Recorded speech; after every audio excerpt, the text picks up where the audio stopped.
Good afternoon. Firstly, thank you very much for joining us for today's investment management webinar.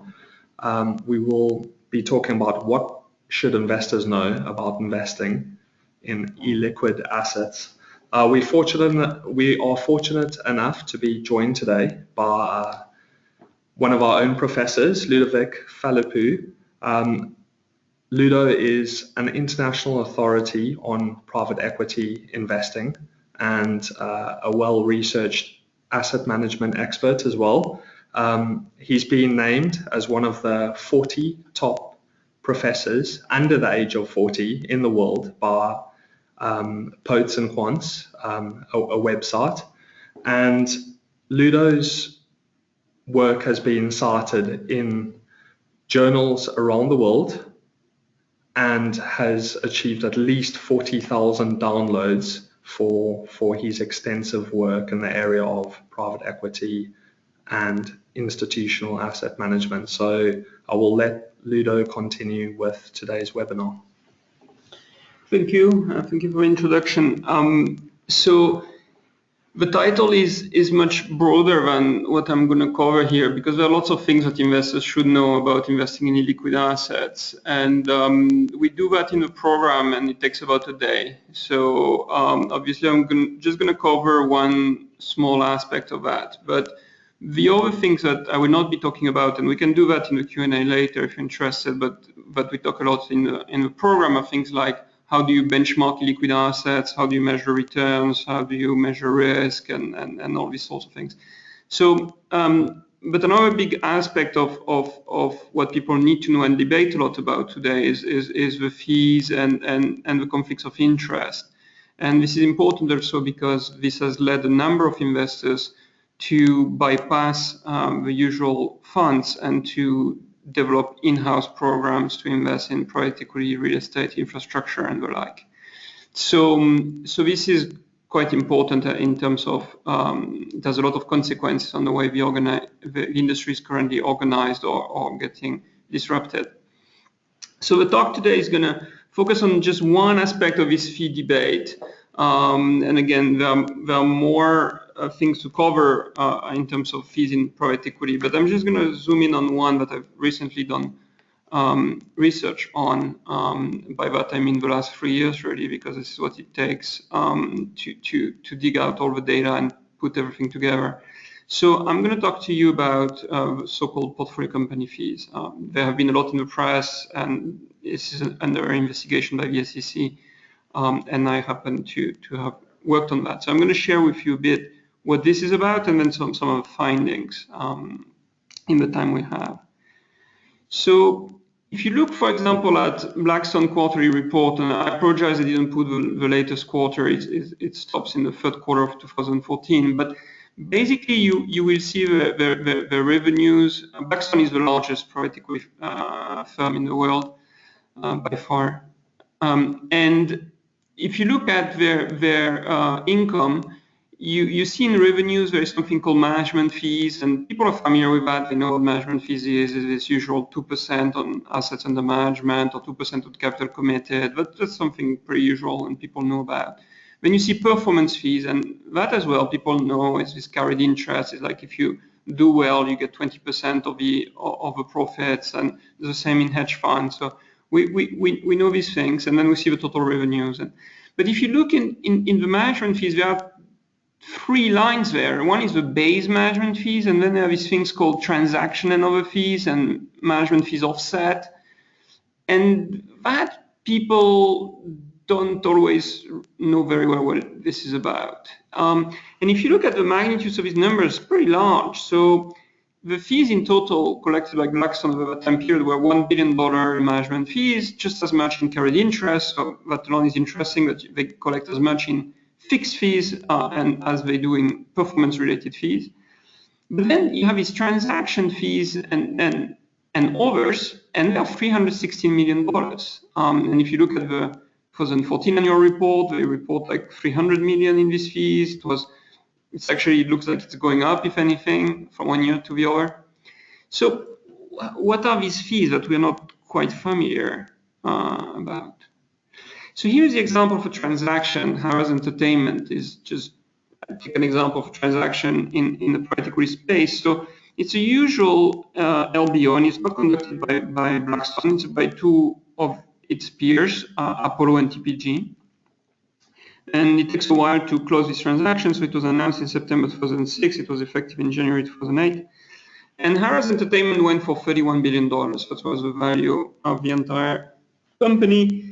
And they borrowed 22 billion and put 9 billion of equity. So that's the classic private equity leveraged buyout transaction. You borrow most of the money to acquire a company like this, and you have two financial sponsors. Now, what we need to do, and it's slightly painful, but one needs to do that, is to look exactly how this structure, how that works, and understanding who does what in that world and from where. So, apologies because it looks a bit scary at first sight, but hopefully it will be fine. So let's start at the bottom right. There you see the people we call asset owners. They're basically the people with the cash. So this is the pension funds, sovereign wealth funds, and endowments. These are basically the people giving most of the money in private equity, and especially the first two. So what they do is that they don't send money to Blackstone or TPG or Apollo. They send their cash to a Cayman Island fund. And this Cayman Island fund is then going to buy the company that is registered, says, in Delaware, like this American company. So it's a Cayman Island fund that is going to buy Harrah's Entertainment. And this Cayman Island fund is advised or controlled, because the board of directors is mainly made up of people who are sitting and usually living in New York City. And these guys are called general partners because they are the general partners of that fund sitting on the Cayman Islands. And so they basically control that fund. They have full power over it. They decide, they call the shots. And the investors, the asset owners, the pension funds, sovereign wealth funds, they have this repeated interaction with the general partners, because each time the general partners raise a new fund on the Cayman Islands, they have to go and ask for money to these pension funds. So the logic goes that if a general partner was not doing well or was not doing what is expected from it, then these asset owners will not give money in the future to the next funds, and this general partner will be driven out of business. And these asset owners pay management fees to the general partner in New York, but the carried interest would be something that is taken out directly from the fund in the Cayman Islands. Now, the general partner in New York City is going to sit and control the board of directors of this Harrah's Entertainment, right? So the Cayman Island fund took over Harrah's Entertainment, and the general partner, these individuals who are controlling the fund on the Cayman Islands, are also going to sit on the board of directors of Harrah's Entertainment, and therefore de facto control Harrah's Entertainment, because as any boards of directors, they are the one appointing the executive team and ultimately calling the shots. This picture is quite usual you'd have so far, and it will be the same one with hedge funds. They use Cayman Islands funds or similar type of location to access investments in the US and in other developed markets. So that's a fairly standard structure. You could even imagine having it for listed equity. It wouldn't be not too different. What is very special here is that we see a transaction, as part of what the research shows. We see a transaction between the portfolio companies, so Harrah's Entertainment, and the general partners in New York City.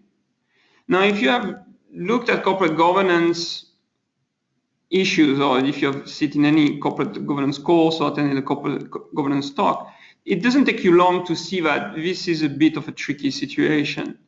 When somebody is controlling and sitting the board of directors and charging fees and claiming expenses on that company they are controlling effectively, it's easy to see that there is room for conflicts of interest. Whether they are sizable, these conflicts of interest, or not would be an empirical question. But this shows that there is room for it. This is a situation where conflicts of interest may happen and materialize.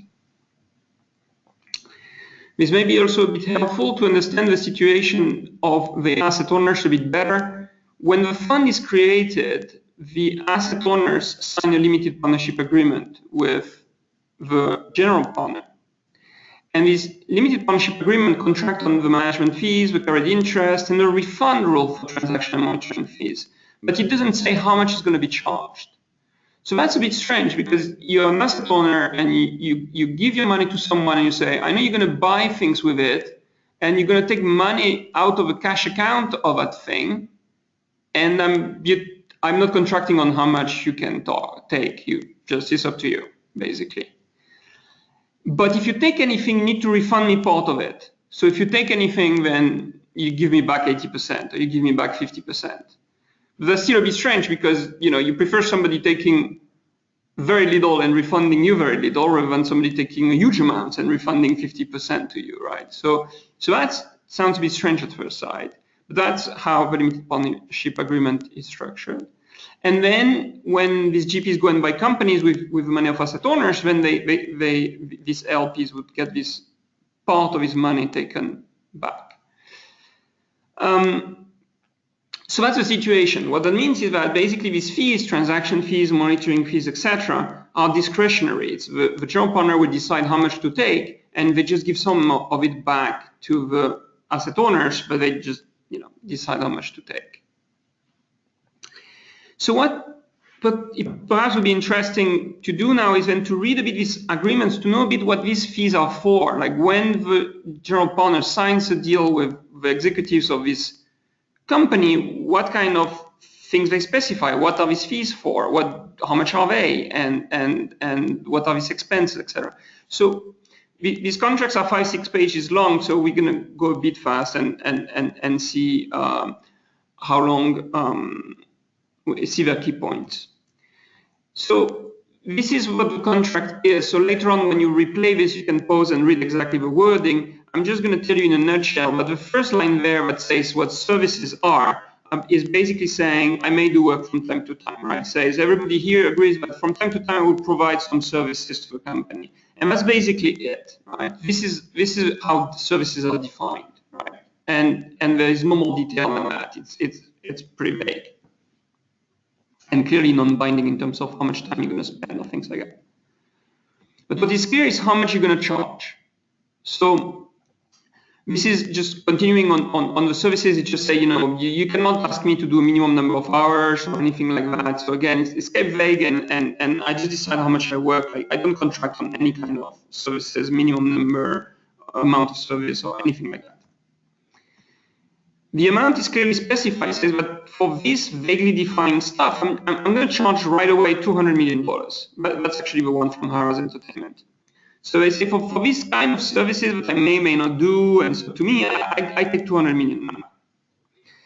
And it's not that these fees cover the actual cost of doing the transaction, because it costs a lot of money to acquire a company. You need to pay accountants and lawyers and all these things.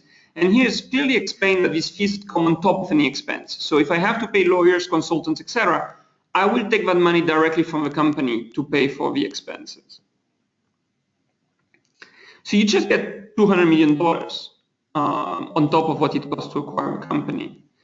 And it's important to remember that the GP is already paying, the asset owners are already paying the GPs for acquiring companies and for deploying the capital and so on. So it looks a bit like double. Then it continues and it says, I'm actually not just going to acquire a company, I'm going to monitor, but it's still, the services are still defined as above, like, I may do something or not. And for that, I'm going to take 1% of company's EBITDA or $1 million. So, or $30 million, my slides like that. So, basically, every year you get at least $30 million, irrespective of how much you decide to work. And if I do stuff, like if I do a recapitalization, acquisition, spin-off, split-off, if I do stuff with Harrah's Entertainment, then I just charge extra as a function of what else I do.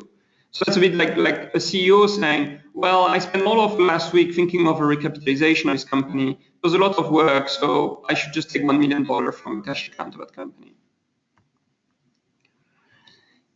Then it ends when, basically when the GP wants it to end. And what's interesting about this is that when it ends, you need to pay all the fees that would have happened up until the end of this contract. So this contract lasts for 10 years. But if I stop it after 3 years, I just receive all the fees for the next 7 years of services that by definition I will not provide.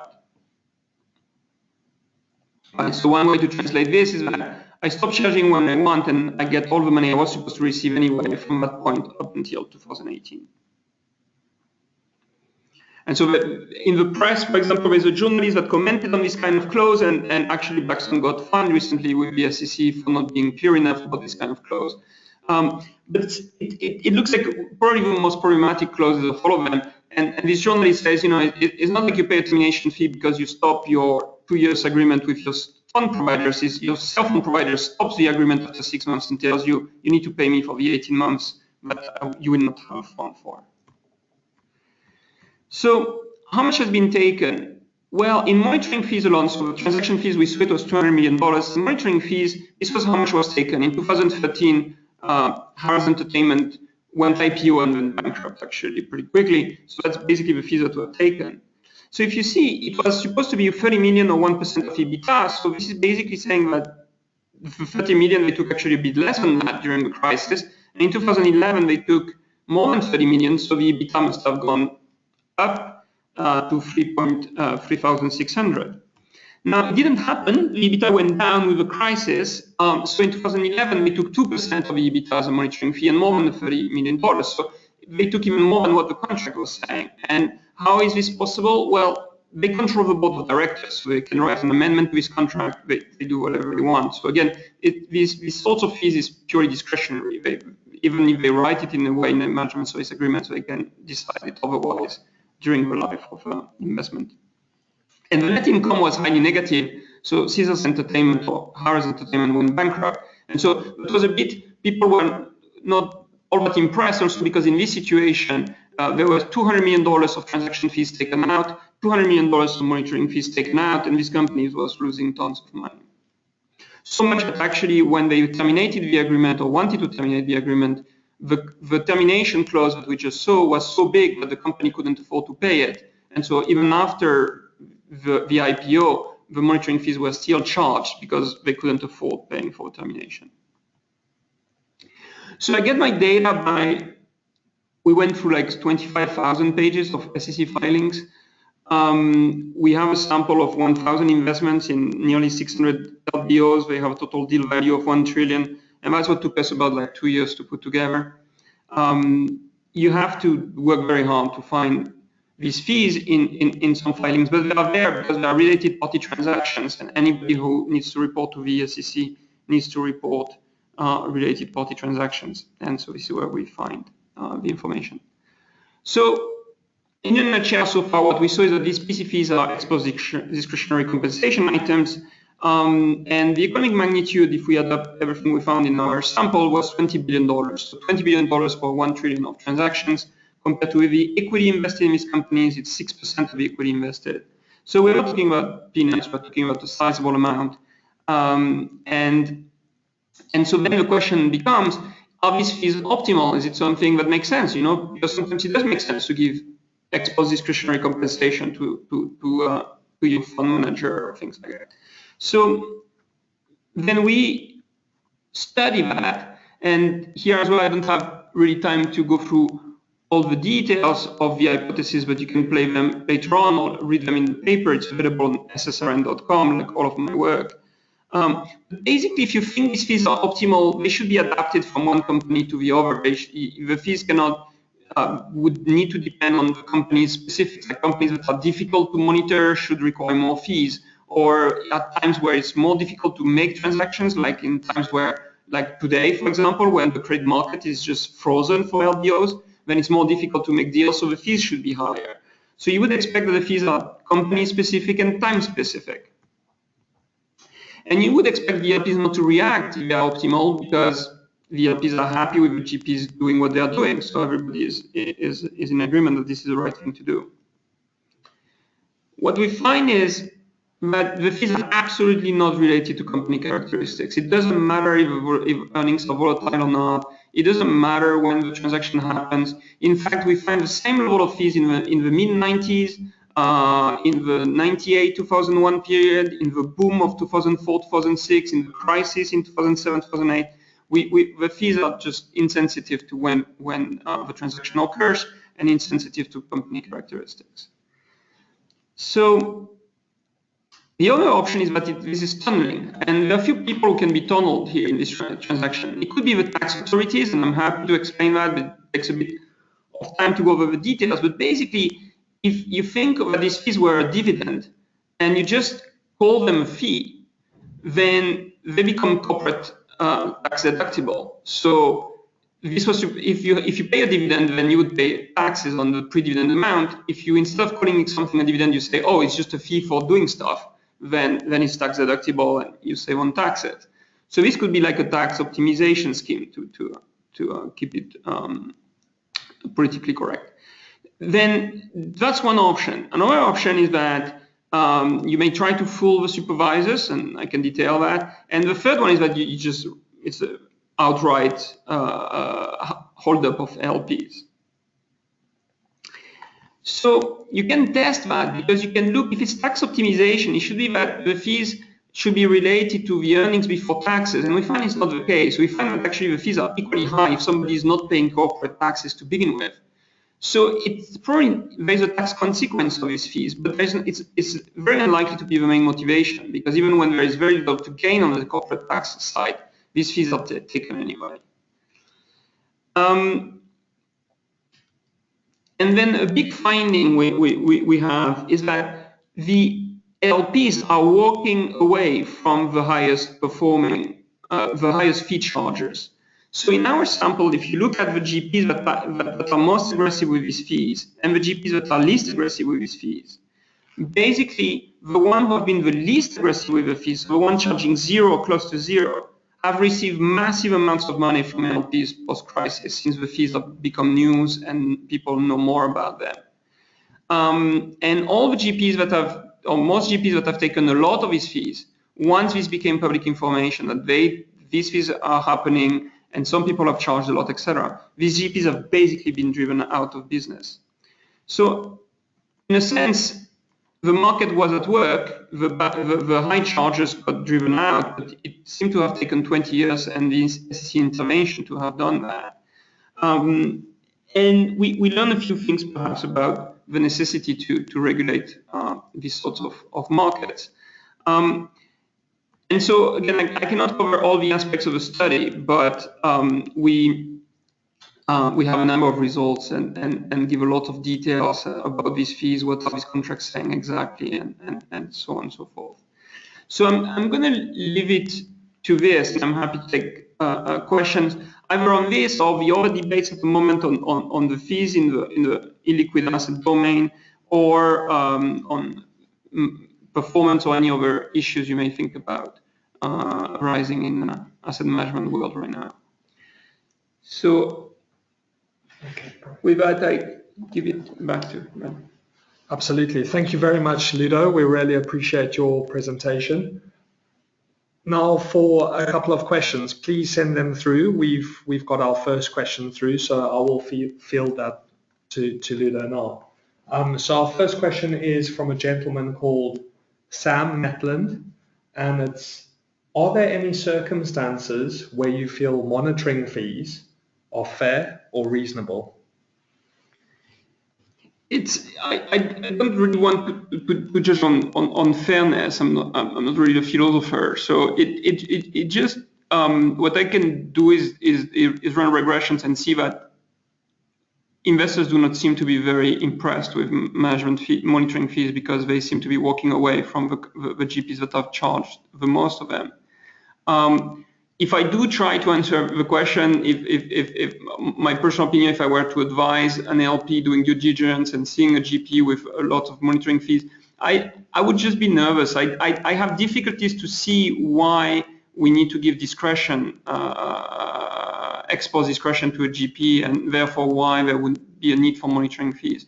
Sometimes people say, oh, it's because they are sitting on the board and it's like director fees, but these are charged actually, and they are charged separately. So the monitoring fees per se do not seem to be covering anything in particular.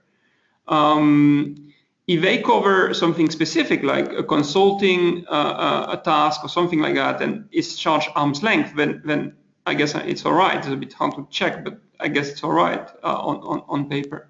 But otherwise, it's very hard for me to justify something that is exposed discretionary, not arm's length. Yeah, it's difficult to see. Okay, thank you very much, Ludo, for answering the question. We have our second one in. So the second question is from a gentleman by the name of Paul Nathan, and Paul asks, what usage of monitoring fees are typically passed back to the limited partners? Do you see any differences in GPs conduct depending on the rebate usage? So that's an excellent question. I wish I could, because what I would need for that is that we would need the LPA for all the funds that are in the database. I have a big database of LPAs. I'm fortunate that some investors share that with me. I have like 300 LPAs. But by the time I merge in with the funds that are in my sample, then I am at only 30, 40 companies. And so I would observe like 40 monitoring fees and the LPAs. The thing that makes it even more difficult is that the rebate is a bit of a headline number, so usually it's about 80%. But the problem is that you have 2 or 3 pages of exceptions that are in the LPA. And so I've sat with lawyers to try to understand these exceptions, and in some cases I would see something like, we refund every monitoring fees except in the following circumstances. And the lawyer, after spending 2 or 3 hours reading and rereading these 3 pages, said, well, they're basically not going to refund anything because it's basically covering everything. So sometimes the headline number is also a bit hard to use because there are so many exceptions about the way these things are going to be exactly computed. So it's tricky, but certainly a study that would try to see, what is written in the LPA and whether this has consequences on the behavior of funds, that would be interesting. But that's not the data I have, so I cannot really answer that question. One thing I did observe, to the best I could when we tried to merge everything, is that the people who refund the most, like the people who refund 100% monitoring fees or 90% monitoring fees, they're the people who charge the least of them. So they tend to be the same sorts of people. You have some funds out there that just charge little low monitoring fees, refund a lot of it if they have to charge them anyway, or if they charge them anyway. And they're the same people who would have lower management fees, that would have shorter LPAs, etc. So it looks like there are some GPs that just write contracts that are as clean as possible, and some GPs that just try to write murky contract. So yeah. Great. Thank you, Ludo. We have another couple of questions that have come in the interim. The next question is from one of our own Oxford alumni, and Jay Shan has asked, is there any correlation between fee amounts and the success achieved by general partners? So we tried hard to test this because there are many ways to measure performance and things like that. When we looked at past performance of a GP and the fees they are charging, we don't find any link. The performance is very volatile and the fees are very stable. It's just like you have some GPs that just decide to charge always 2% for any transaction, basically. And with a slight discount if it's a very big one, or things like that. And you have some GPs that always decide not to charge anything for transactions. So it's just different GPs decide to charge different fees, and their performance is volatile. So if you try to correlate the two, it just doesn't work. But even if you try to make a ranking or what are the most prestigious GPs, the ones that have the best track record, and does that relate to how much fees they decide to charge, you don't find any link. Where the only strong link there is that if you see, and I think in the paper I did give a list of the GPs that are charging the least. If you look at that list, it's the who's who of the hottest fund right now in the market. And you will see most of the people there have decent performance, very decent track records, and they have the lowest fees. So for example, Advent has a very high track record, high past returns, and they have relatively low fees in the past on meaning portfolio company fees.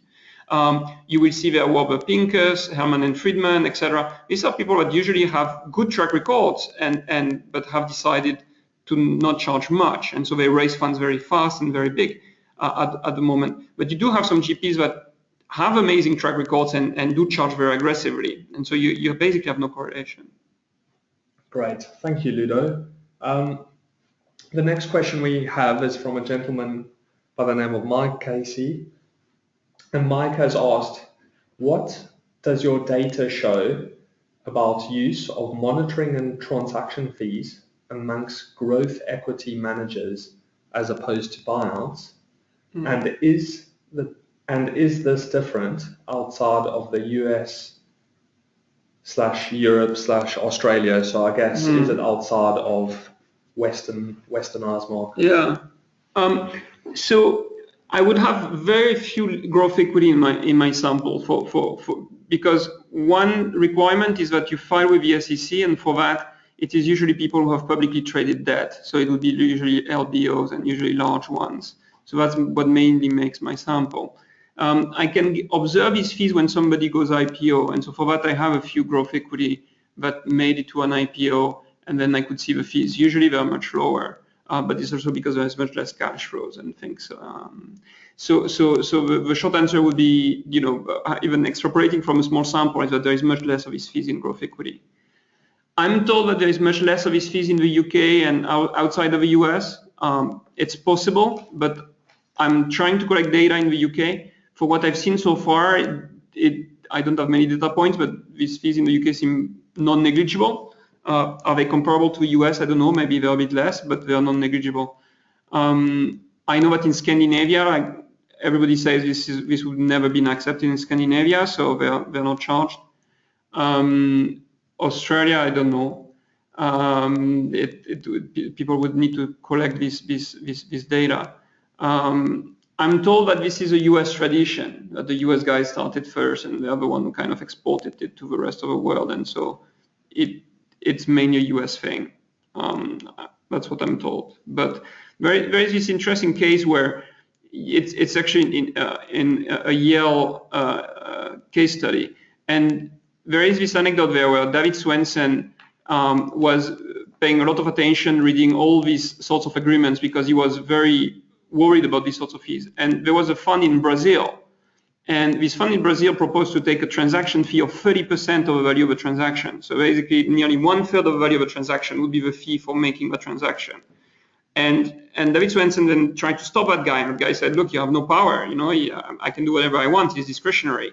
And Swensen, I guess, promised him to make his life pretty miserable, and given that he's Swensen, he could really do that. So the guy decided not to take it. So this sort of anecdote tells me that even in emerging markets, like some places like Brazil, people may be, also be pretty aggressive with sorts of fees. There is even less legal protection. So you could also see more wild things.